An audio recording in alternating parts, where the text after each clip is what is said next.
ഉപ്പാടെ കയ്യിൽ നിന്ന് ഒരു പഴയ ടയർ കിട്ടിയപ്പോൾ ഞാനും ഉമ്മയും കൂടി ഒരു അൽക്കുലത്ത് പരിപാടിക്ക് ഇറങ്ങിയിരിക്കുകയാണ് കേട്ടോ. ഇത് ഒരുപാട് വർഷമായിട്ട് കായ്ക്കാണ്ടിരിക്കുന്ന സ്റ്റാർ ഫ്രൂട്ടും ഇത് കുറച്ച് ദിവസത്തിനുള്ളിൽ തന്നെ കായ്ച്ച കുക്കുംബറാണ് കേട്ടോ. അപ്പോൾ ടയർ കിട്ടിയപ്പോൾ സമയമൊന്നും നോക്കിയില്ല, ഏകദേശം ഇരുട്ടായി തുടങ്ങിയിട്ടുണ്ട് കേട്ടോ. കായ്ക്കാതെ നിൽക്കുന്ന സ്റ്റാർ ഫ്രൂട്ടിനെ ഒരു തെല്ല അവഗണനയോടുകൂടി തന്നെ നീക്കി വെച്ചിട്ട് ടയറിന് ഇരിക്കാൻ ഞങ്ങൾ സ്ഥലം ഉണ്ടാക്കി കൊടുത്ത്. അവിടെ ഒട്ടും മണ്ണിന് ഇളക്കില്ലാത്ത കല്ല് പോലത്തെ സ്ഥലമുണ്ട്. അതുകൊണ്ടാണ് നമ്മൾ ആ ഒരു സ്പേസ് വെറുതെ കളയാതിരിക്കാനാണ് ഈ ഒരു ടയർ പരീക്ഷണം നടത്തുന്നത്. അതിലേക്ക് ഇനി കുറച്ച് ചകിരിച്ചോറ്, കുറച്ച് കമ്പോസ്റ്റ്, കുറച്ച് അവിടെ നിന്ന് ഇവിടെ നിന്ന് ചിരണ്ടിയെടുത്ത മണ്ണ്. ഇരുട്ടായിട്ട് ഞങ്ങളെ കാണാതെ ആൾക്കാരൊക്കെ അന്വേഷിച്ചു വന്നു തുടങ്ങിയിട്ടാ.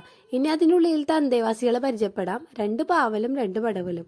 സത്യത്തിൽ ഇവിടെ പടർത്താനുള്ള സ്ഥലമൊന്നും ഇല്ലാന്ന് ഞങ്ങൾക്കറിയാം. എന്നാലും ഞങ്ങളത് വിട്ടുകൊടുക്കാറില്ല. എന്തെങ്കിലുമൊക്കെ എവിടെയെങ്കിലുമൊക്കെ പടർത്തിയെടുക്കും.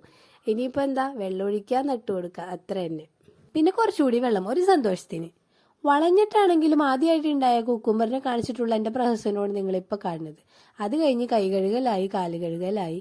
പിന്നെ നിങ്ങളെ കാണിക്കാതെ രാത്രി ഒരു സംഭവം കൂടി ചെയ്തിട്ടുണ്ടായിരുന്നു. അത് രാവിലെ നോക്കിയേ, ഇതുപോലെ ഇവിടെ രാത്രി വരുന്ന തുരപ്പനെയും രാവിലെ വരുന്ന സൂര്യനെയും ഒട്ടും വിശ്വസിക്കാൻ പറ്റില്ല. അപ്പം അതിൽ നിന്നൊക്കെ അവർക്ക് രക്ഷ കിട്ടാൻ വേണ്ടി ഞാൻ ഇതുപോലെ ഒരു ആവരണം തന്നെ തീർത്ത് വെച്ചിട്ടുണ്ടായിരുന്നു.